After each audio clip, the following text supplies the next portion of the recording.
পৃথিবীতে এই মহব্বত যদি আল্লাহ তাআলা না দিত, তাহলে কোনো বাচ্চারাই তার মার ভালোবাসা পেত না এবং তার পিতার ভালোবাসা পেত না।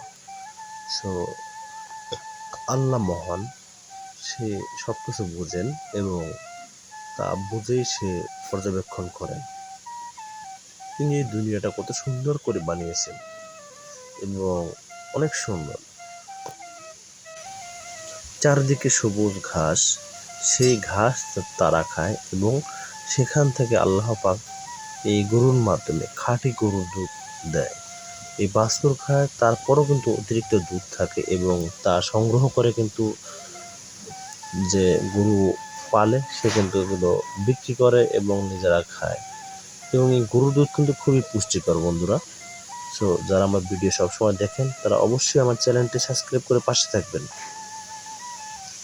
আর সবাই ভালো থাকবেন, সুস্থ থাকবেন, আমাদের জন্য দোয়া করবেন। আজকে এই পর্যন্ত, ভালো থাকবেন সবাই। আসসালামু আলাইকুম।